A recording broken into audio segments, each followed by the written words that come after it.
Nimba hari ikintu ca mbere nibaza yuko Imana yateretse ko mu buzima bwanje no kwandika kuko mfise indirimbo nyinshi cane neza cyane kandi ziryoshe nta bikorwa birebire nari ndimwo ariko hariho Carrefour des Jeunes Talentueux yari mu Kanyosha twaja kuririmba tukarimbana n'abandi ico gihe nibuka umuririmbyi yitwa Fabe niwe yatwara departement y'abaraperi ubu ntakirimwo kubera ko yari Carrefour des Jeunes Talentueux yari novuga ko yari nka centre des jeunes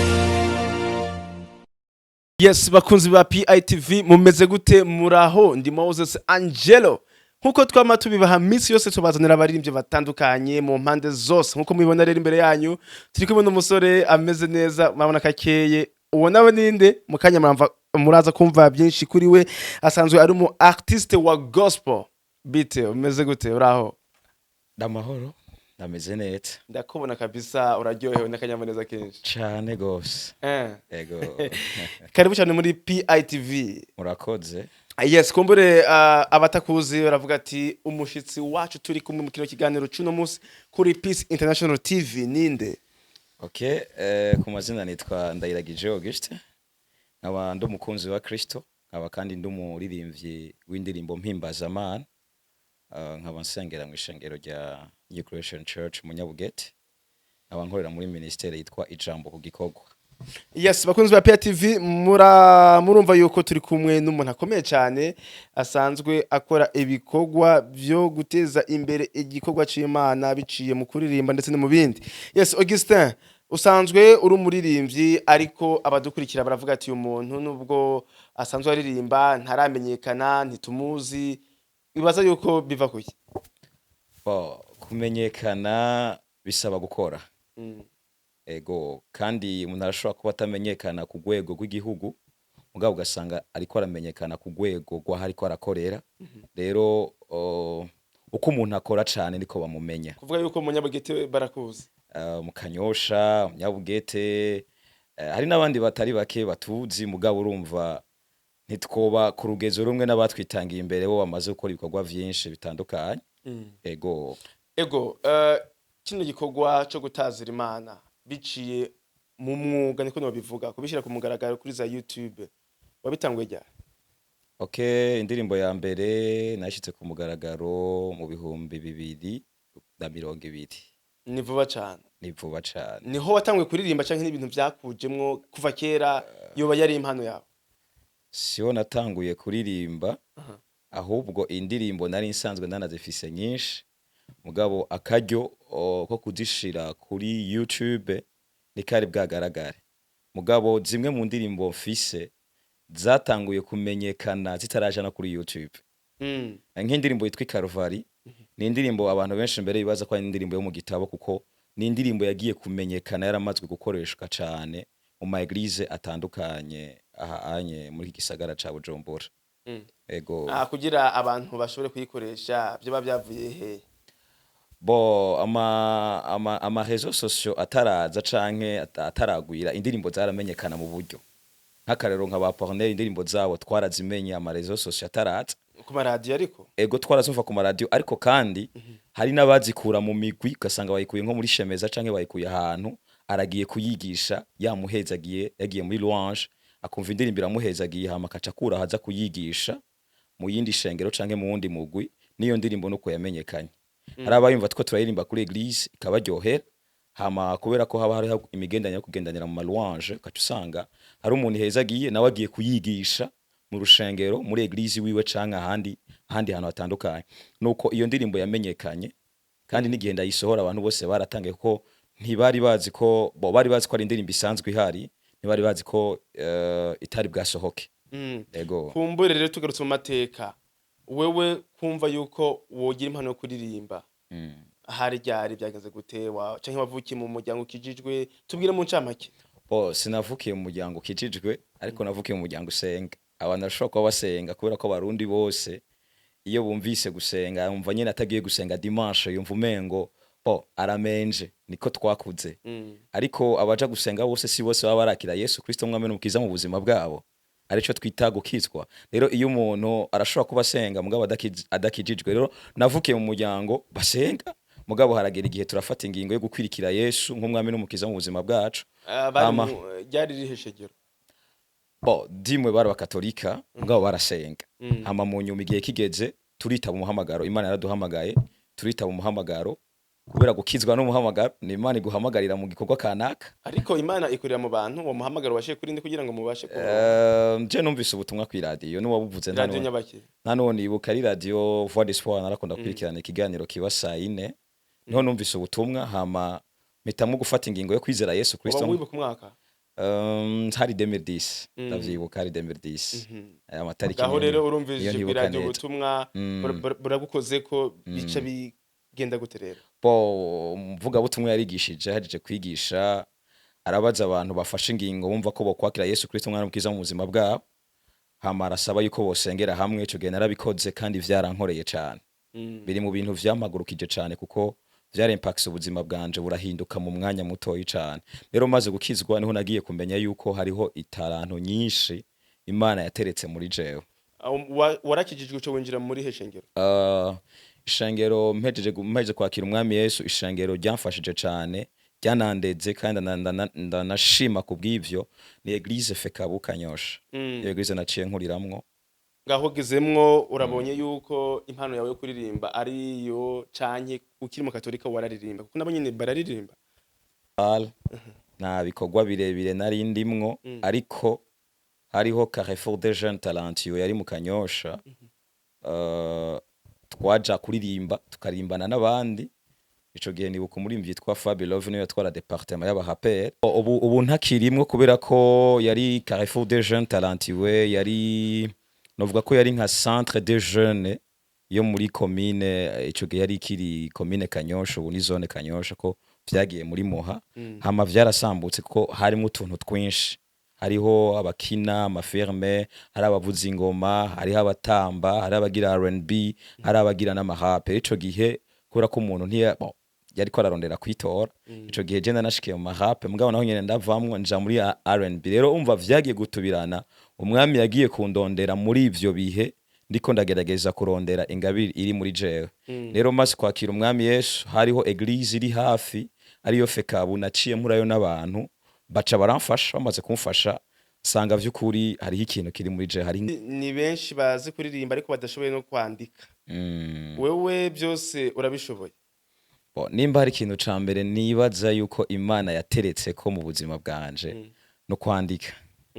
Kuko bisi indirimbo nyinshi cyane neza cyane kandi ziryoshe.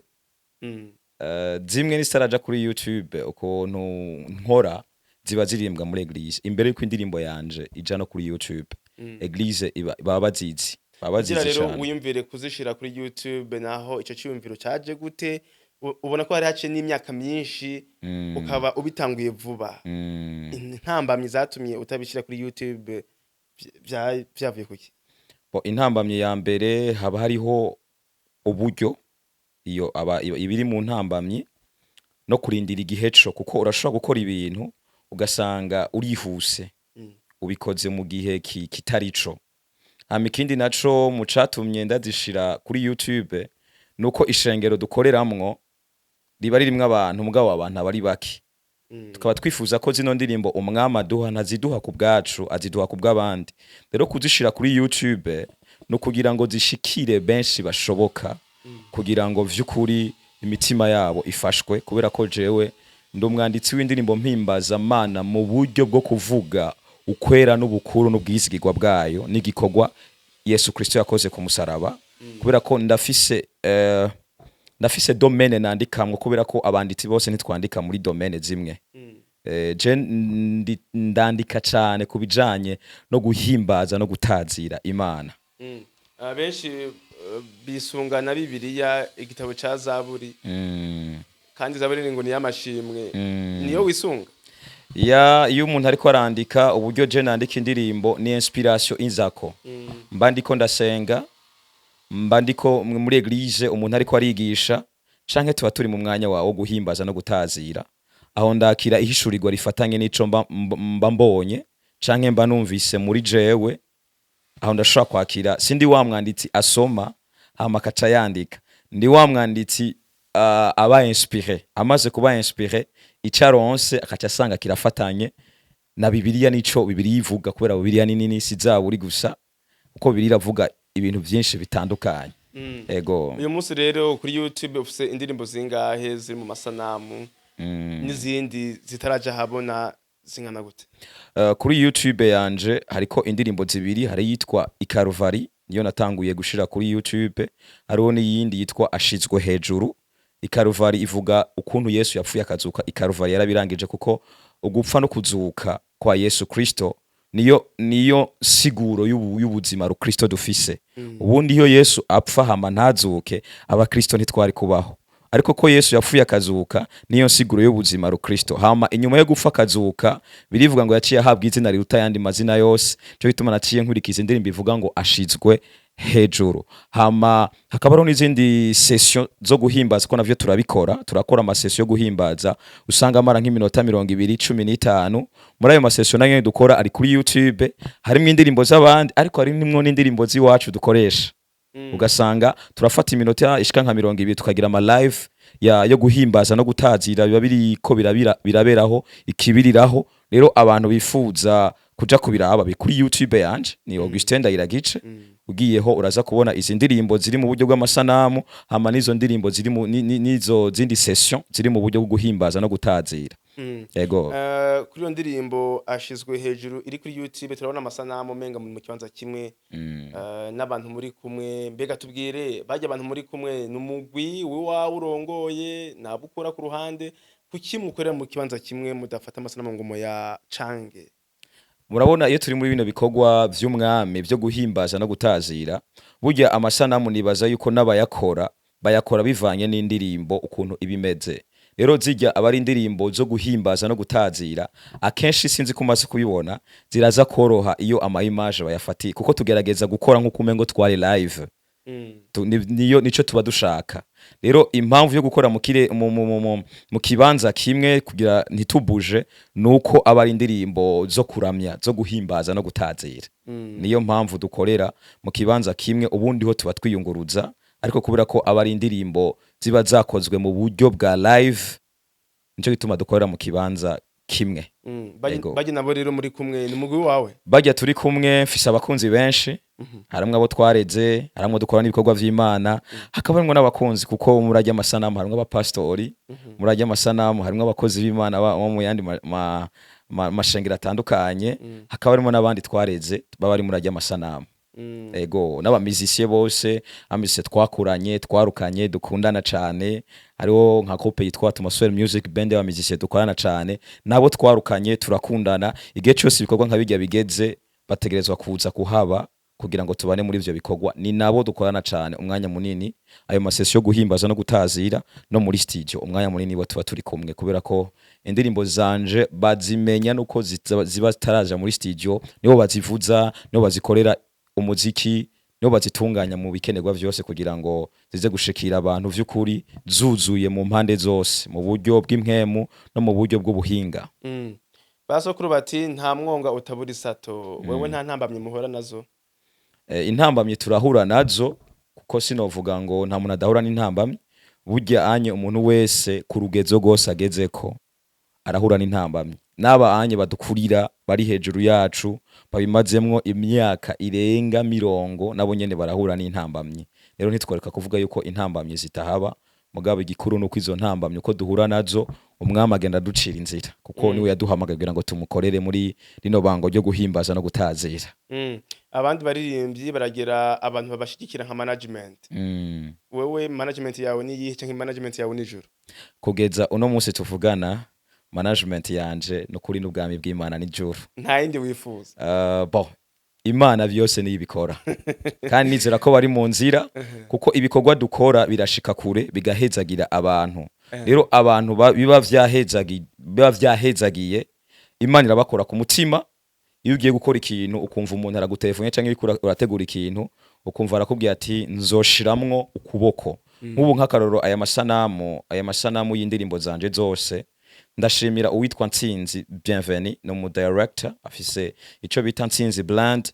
igihe cose nkoze indirimbo ukuboko kwiwe mu masanamu kuba kurimwo kuba kurimwo urumva Imana irabakorako nyene nkabona baje mbwa byo kuvuga ngo turi muri blend canke turi muri management ubwo rugezo nibaza ko ariyo dutera tuje. Yes, bakunzi ba PITV ndabibutse ko turi kumwe na Augustin, umu artiste w'indirimbo za gospel, muguma mwumva byinshi avuga intahe yiwe iryoshe, indirimbo ariko arasohora n'ukuntu abandanya yagura ubwami bw'ijuru. Nuko rero Augustin, mu kurangiza kino kiganiro cacu, wewe urabona intumbero yiwawe y'igikorwa urabona ari iyi? Intumbero yanje ya mbere y'igikorwa nuko abantu batahura yuko ico Imana yaturemeye no kuyihimbaza no kuyitaza. Amashengero menshi n'abakirisu benshi bariko barabifata ibisanzwe, igwa co guhimbaza no